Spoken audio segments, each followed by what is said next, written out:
In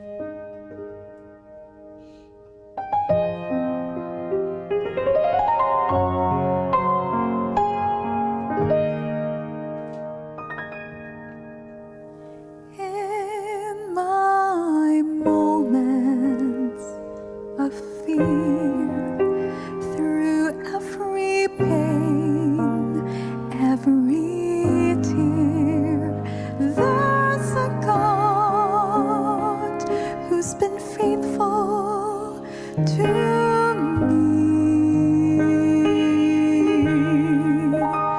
When my strength was all gone, and when my heart had no song, even then He was faithful to me. Every word He has promised is true. What I thought was impossible, and I've seen my God do.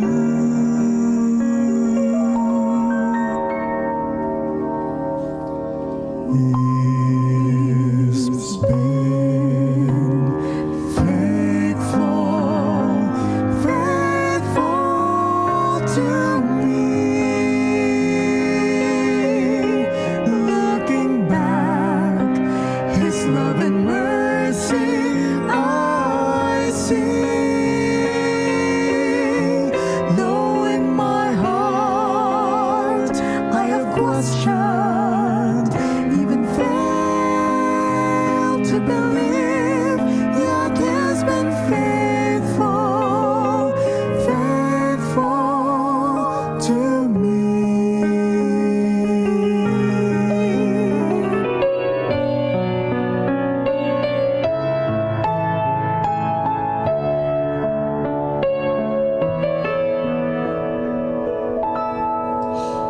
When my heart looked away so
Praise the Lord. Praise the Lord for that beautiful music, beautiful song. Good evening to all of you. Happy Sabbath. And I'm very happy that we can be together again. I hope I would like to greet all of you, by the way, our Facebook friends, our YouTube friends all over the world, Philippines, United States, and everywhere. And also my brothers and sisters in the church. I hope that you were blessed with the first four series of our studies regarding these seven seals of Revelation. Uh, the white horse, as we know, white horse symbolizes the early gospel, early teachings of Jesus Christ, which were genuine. And then the enemy was not happy, so he used pagan Rome to try to destroy the teachings and even the followers of Jesus. And that was done through the black horse.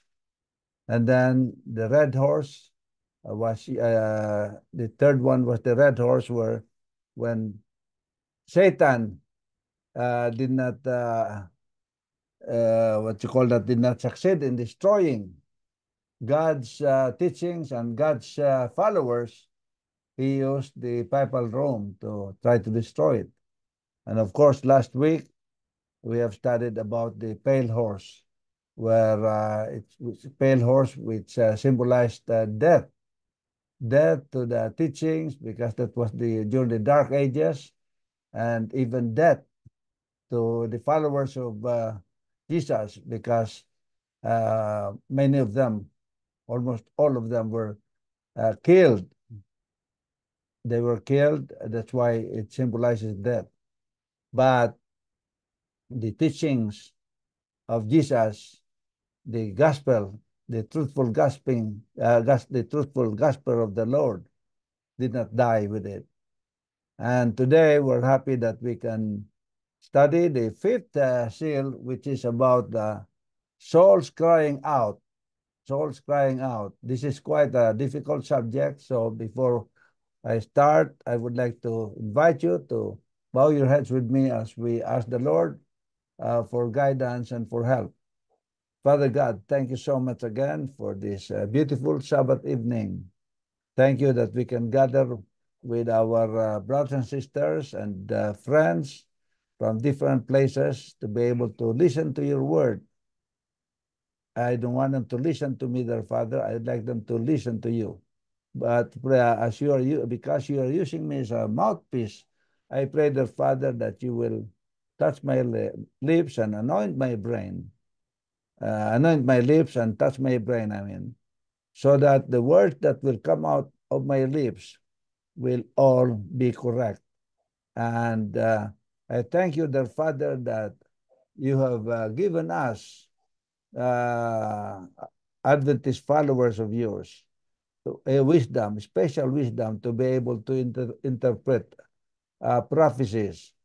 And so we try our best, but without your help, without your guidance, it will be impossible, dear Father. So as I explain this fifth seal, dear Father, I would like you to take charge.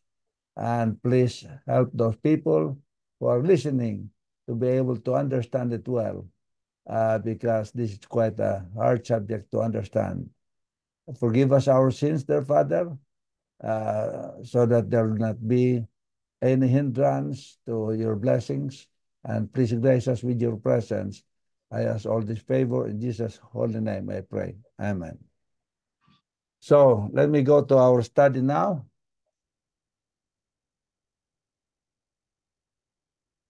So the title is Souls Crying Out, Given White Robe. Now, the fifth seal. The fifth seal is opened, and we see. When he opened the fifth seal, I saw under the altar the souls of those who had been slain for the word of God and for the testimony which they held. And they cried with a loud voice, saying, How long, O Lord, holy and true, until you judge and avenge our blood on those who dwell on the earth. Then a white robe was given to each of them, and it was said to them that they should rest a little while longer until both the number of their fellow servants and their brethren who would be killed as they were was completed. That's found in Revelation 6, 9 to 11. Remember the story of Cain and Abel? And that the Lord said to Cain, who had just killed his brother, what have you done? The voice of your brother's blood cries out to me from the ground. That's in Genesis 14:10. This is a picture of the martyred victims who were killed during the previous zeal and up until the 16th and 17th centuries, when the power of persecution for the religious faith was restrained. During this time, those who witnessed for the faith with their blood are shown crying out to God. So we will try to explain this because this is a hard subject. You know, who are these souls crying out under the altar? But let me, before I go on, I would like to read to you something written by Ellen White, who is considered a prophetess.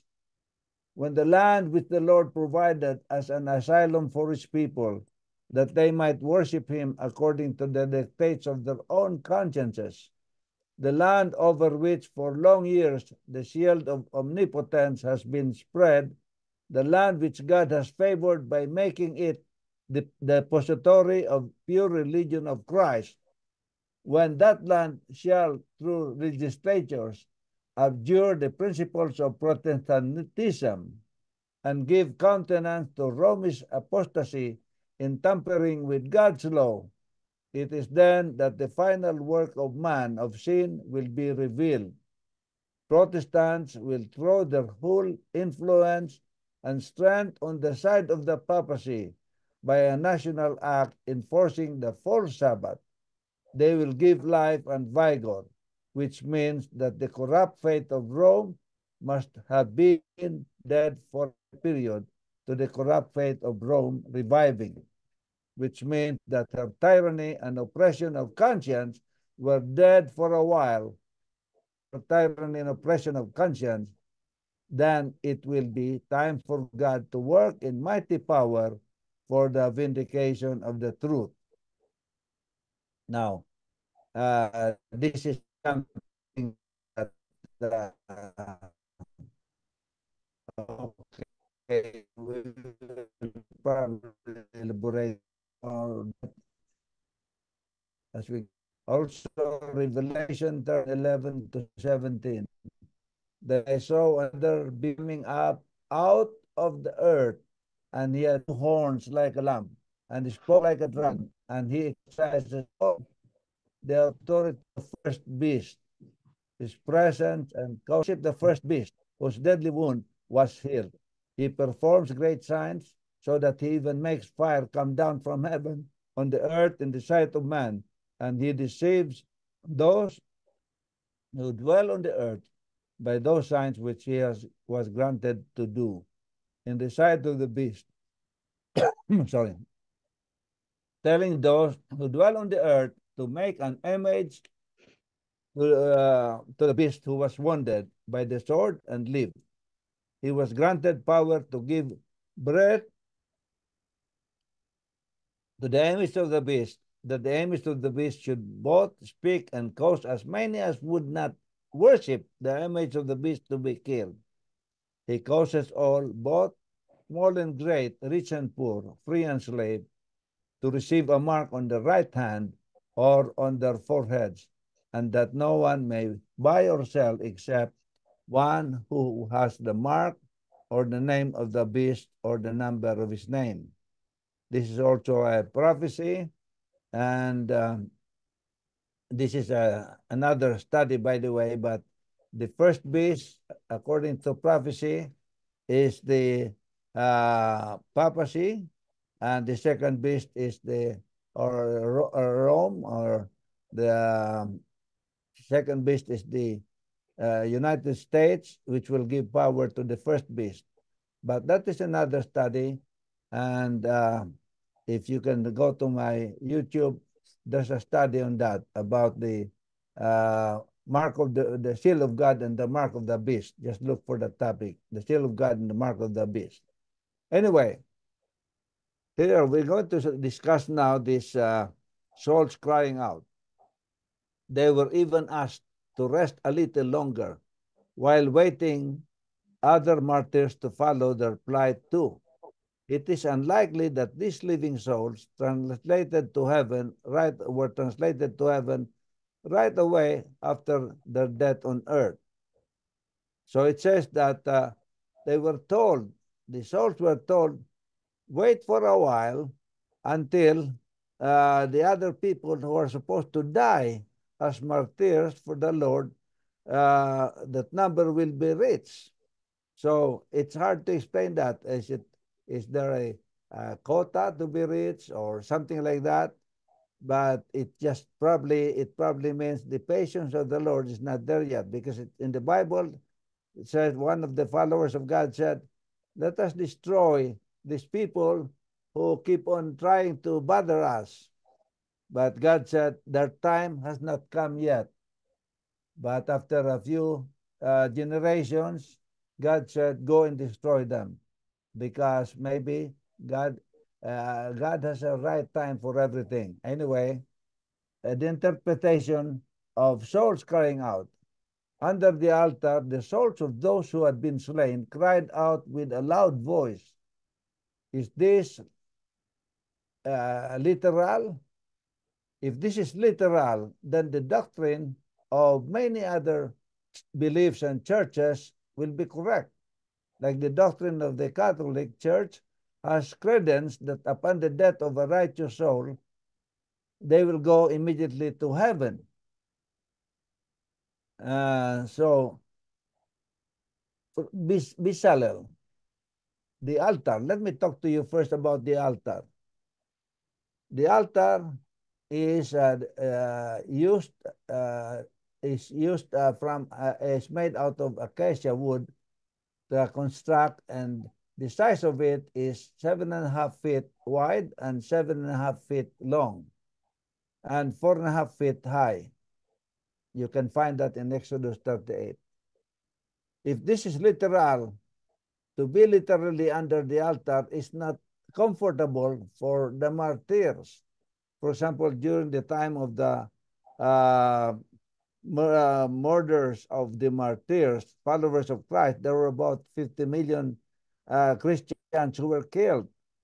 Now, the altar is only 7.5 feet wide and 7.5 feet long, 4.5 feet high. How can they all fit there under the altar? So that makes you think now again, is this symbolic or is this literal? So let's go on. Literally, how can the dark ages, like as I was saying, how can the dark ages of 50 million martyrs stay under the altar for the size of the altar? Souls crying out. It has more problem if we interpret this text literally.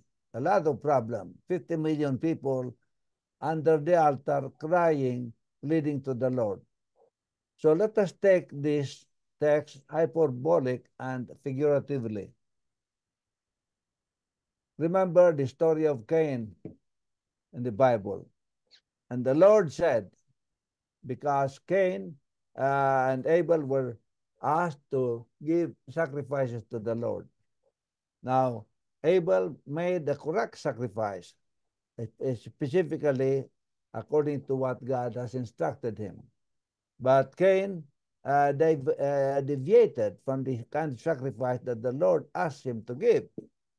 And because of anger, Cain, he was jealous because the blessings came to Abel.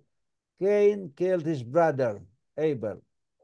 And when Abel died, according to the Bible, Genesis 4:10, God asked Cain, what have you done? The voice of your brother's blood is crying to me from the ground. The blood is crying is a figure of speech here. For the blood cannot cry per se. Per se. So the soul crying out is also a hyperbole. Hyperbole. Hyperbole. Sorry, some of the my pronunciations you have to understand, but English is not my major. Okay. And soul crying out. The word soul in the Bible denotes the whole person. The martyrdom of God's faithful and persecuted people is portrayed here in terms of the sacrificial blood poured out at the base of the earthly sanctuary altar of sacrifice. Now, first, let us understand what soul is. You know, in the Bible, Genesis 2:7, a soul cannot exist by itself. I mean, a soul is a personality that exists, but a soul comprises of two elements, the breath of life and the body. If one is absent, there is no soul. So a soul is a personality. It's either a living soul or a dead soul. When one of them, when the breath of life or the body is absent, let's say it's only the breath of life, then it's a dead soul. When it's only the body, it's also a dead soul. The text does not say that man was given a soul and that he had a soul, but that he was a soul. So what is a living soul? According to the Bible, a living soul is a living being, a conscious person or personality, an individual, where soul obviously means a person. Now, it should be carefully be noted that the body alone is not the total self or soul. The body alone is not a soul, nor the spirit alone is a soul. No. Both of them should be together in order for it to be called a soul. And a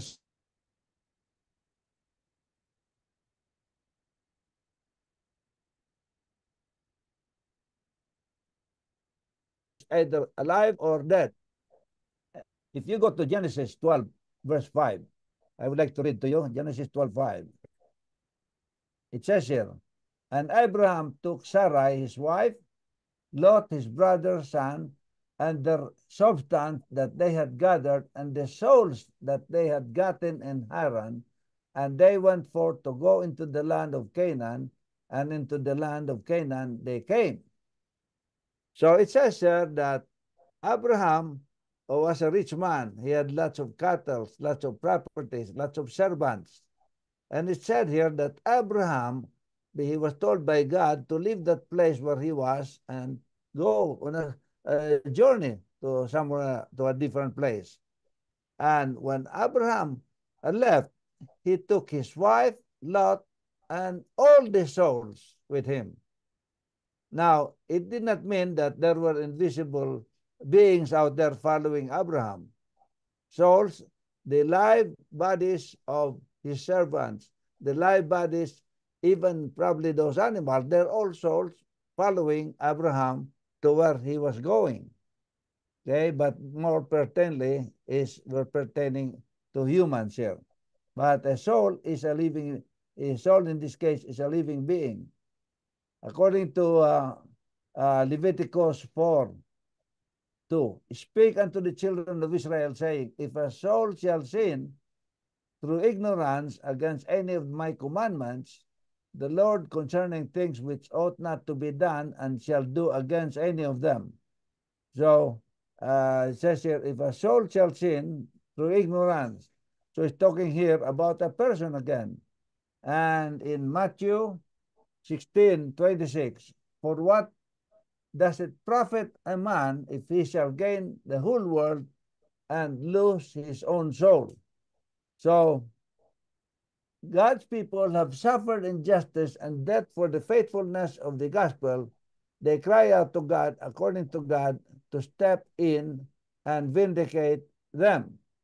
So some people in different beliefs using this text here to prove that people who are good or who are righteous go to heaven immediately after they die.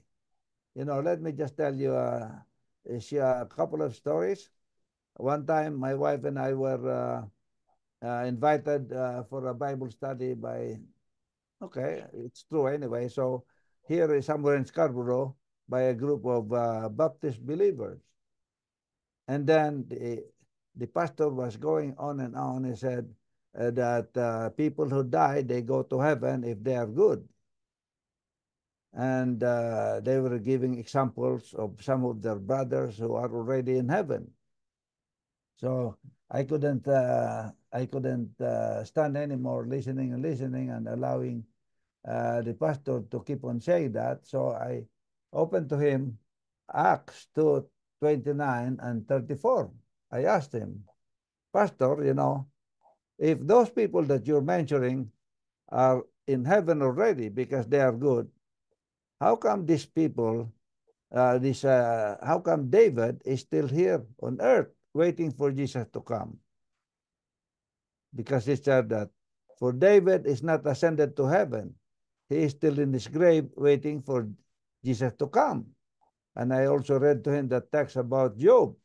Job said, when he was about to die, he said that if I stay when I die, my tomb is my home while I'm waiting for the Lord to come. So, you know, when I said that, the pastor just looked at me and everybody looked at me, and there was food in the table there. We were invited, supposed to eat there for supper, but they all went to the table and nobody even talked to us anymore after that.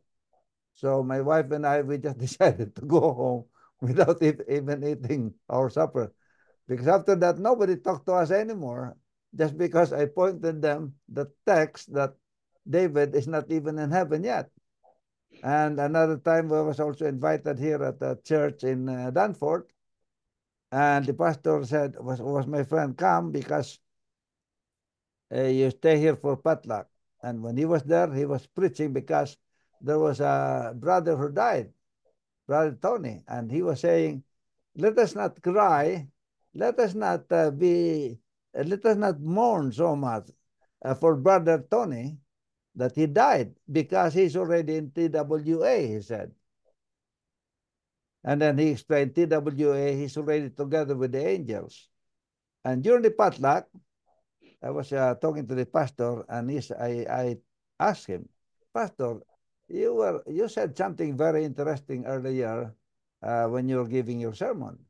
You said that people should not be sad anymore for Brother Tony, who has passed, because he is already in TWA together with the angels. So why did you say that, Pastor? Did you see him fly together with the angels? He said, no, but he's a good man. He gives offering, he helps the poor, he's very cooperative here. He's always assisting me in a lot of work here, and he gives to charity. He's really a good man. So I also pointed to him this text about David. He said, if God has to take somebody to heaven, between Brother Tony, your Brother Tony, and King David, who is also one of the patriarchs in the Bible, who is he going to take first? It says in the Bible that David was a good friend of God. He has the heart of God. So he said, David.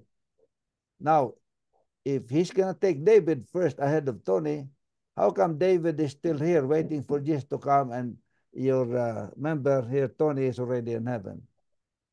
And he just looked at me. He said, so it's a problem.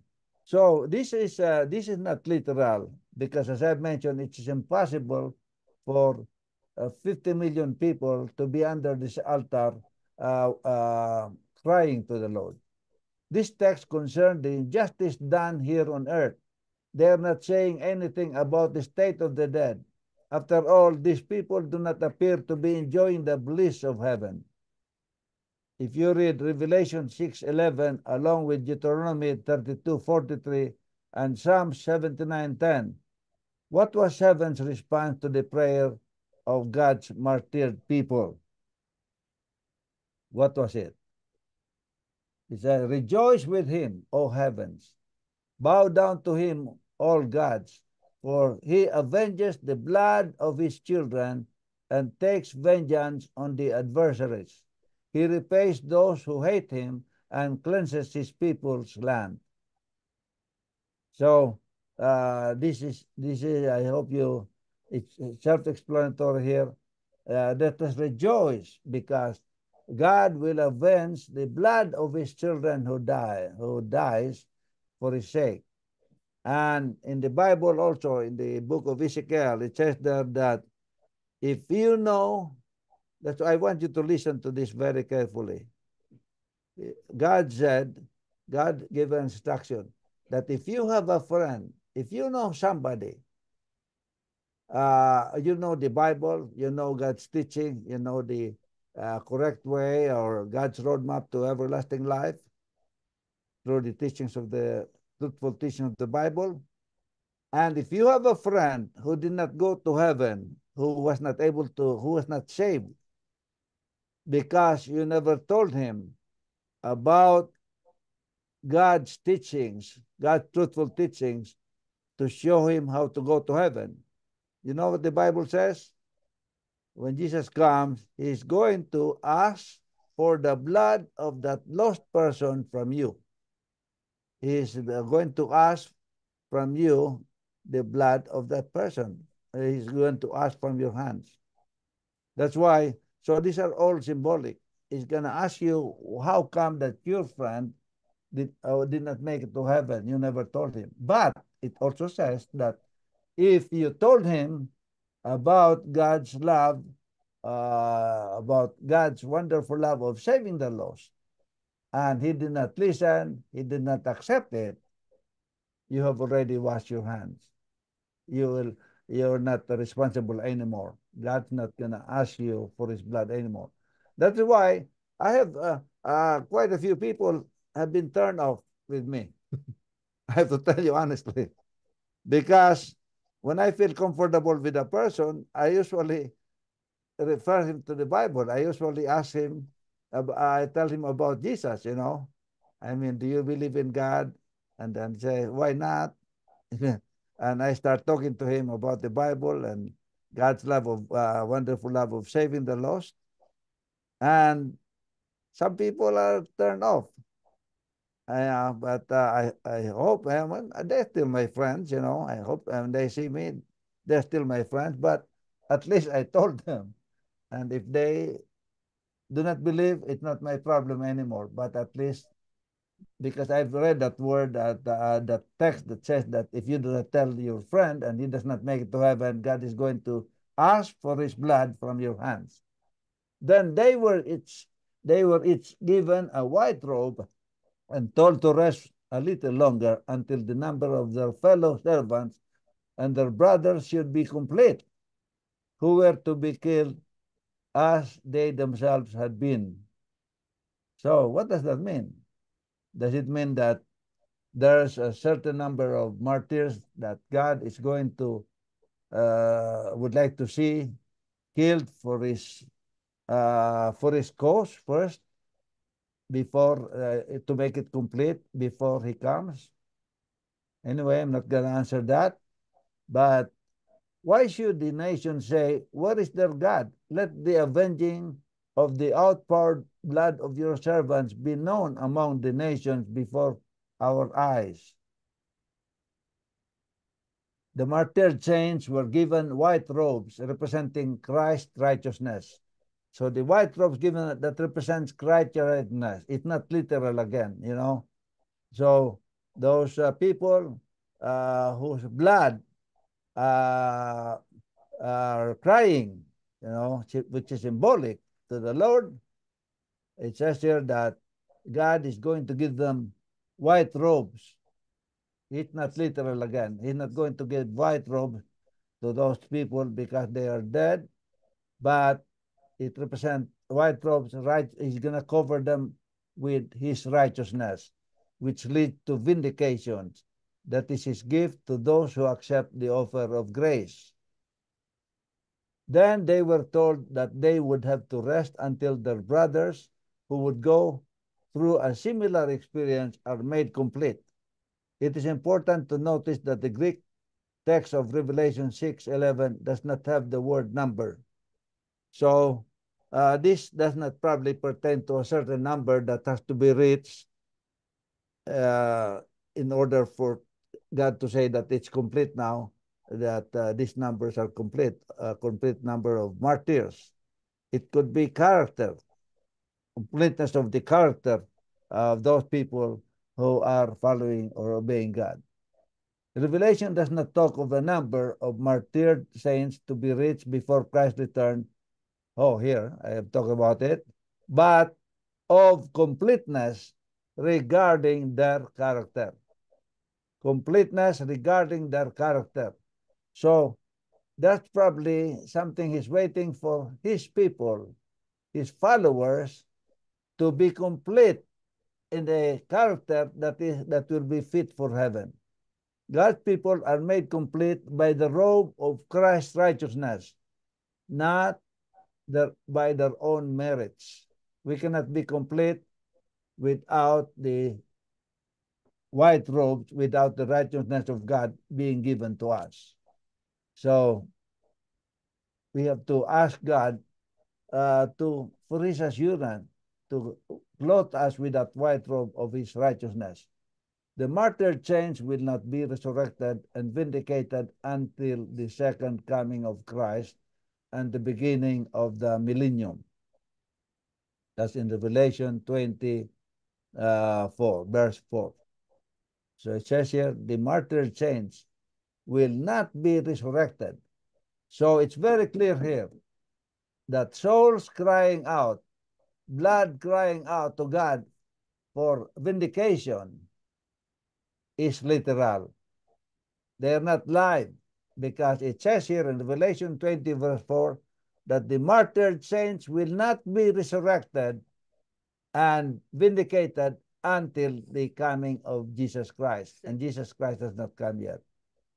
And which will be also the beginning of the millennium.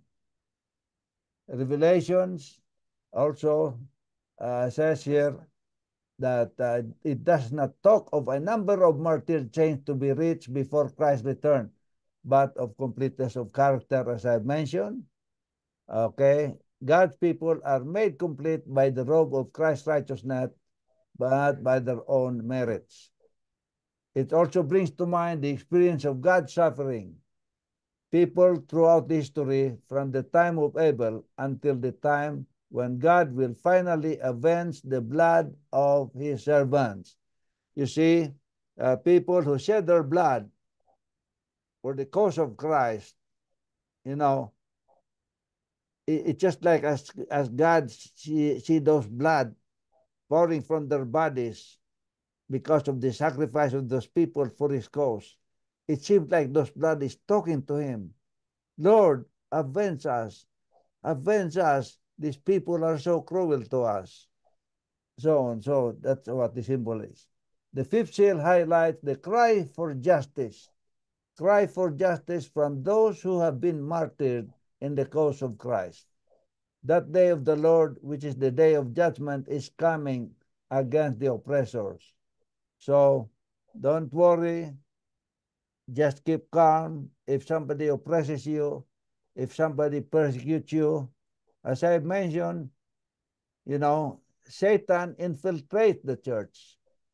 Of course, some say we are not under the Catholics anymore. We're not only talking here about the Catholics. We could have infiltrators right in our own church. Members or pastors or leaders persecuting fellow members. See? And because if they listen, because Satan infiltrates the church. Infiltrate, he goes inside the church, using people inside the church to persecute people who are true followers of Christ. So if you're a true follower of Christ and you are suffering persecution, you're suffering oppression, you seem that to feel that some members or leaders in your church does not treat you properly, or maybe oppress you or talk bad about you, don't worry about it. Just go ahead with life, because God is going to vindicate you.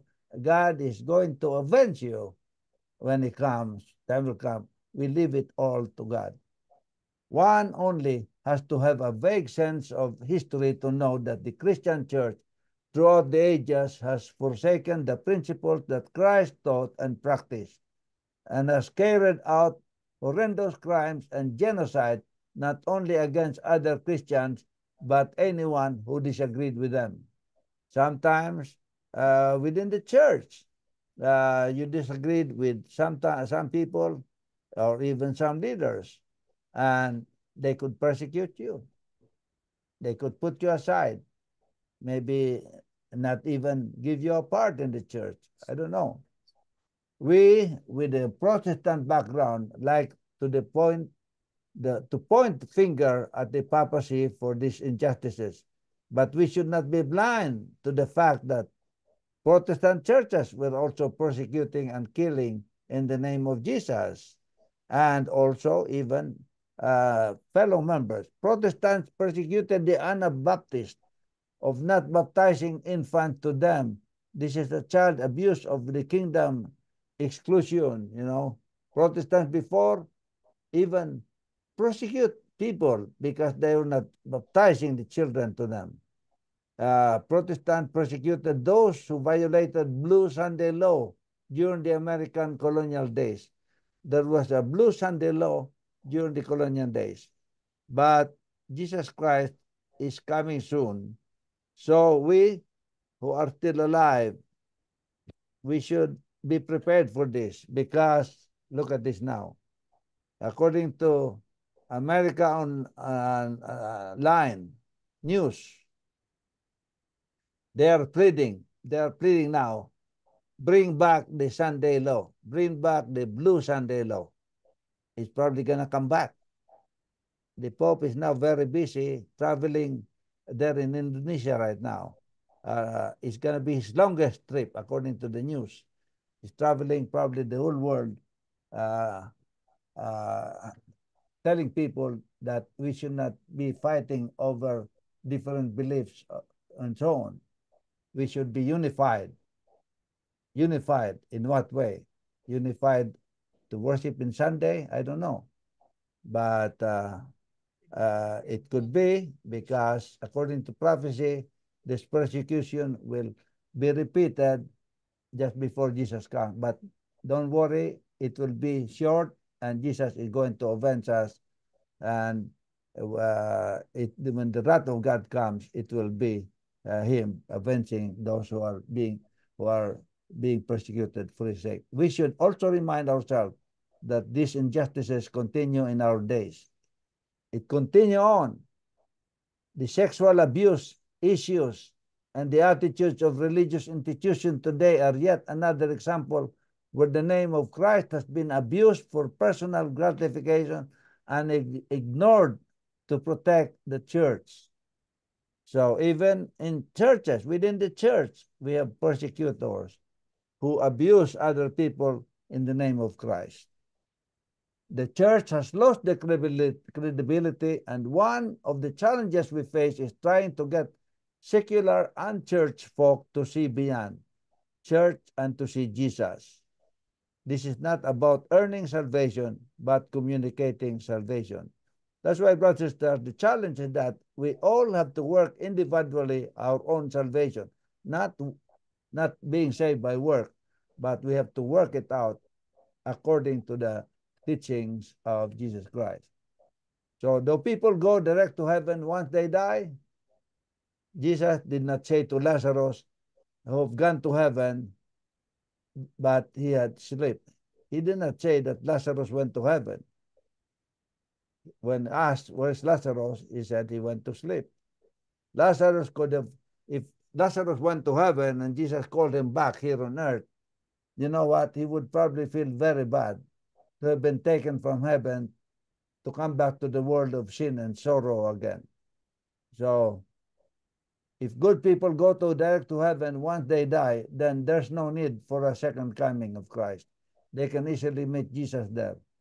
Can God keep the souls of his good people under the altar if they went direct to heaven once they died? You know, they were suffering under the altar, and they cried with a loud voice. Do dead people speak? Here the blood of Abel cried. Here the stone cried, and the beam answered. Here the hire of the laborers cried. The fourth seal is warning the world that God cannot just ignore the flood of blood of the martyrs who stood for the truth, that he is going to avenge their blood in the day of judgment. The crying souls under the altar of the fifth seal is not the doctrine of the state of the dead, but it is a call for you and me, for us to prepare, because the day of judgment is at hand.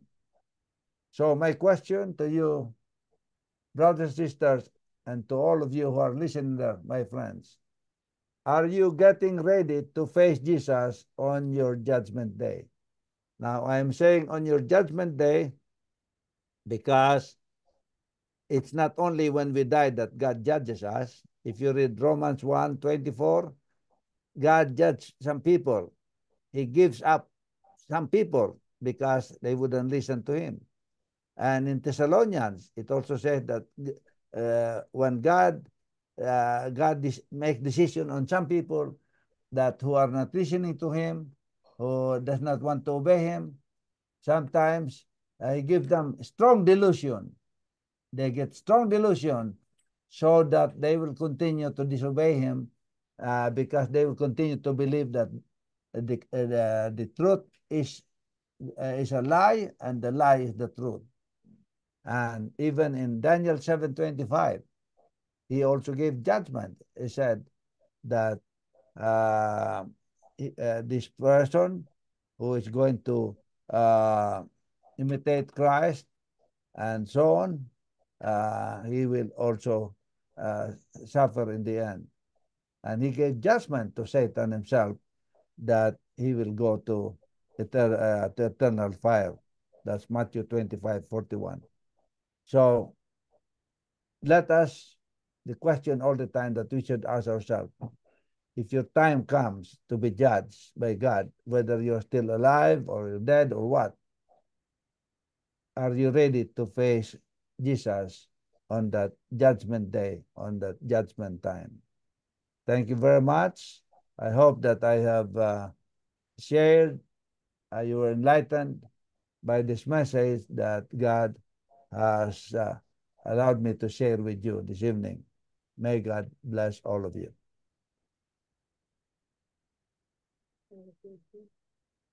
So we have a question and answer, I guess.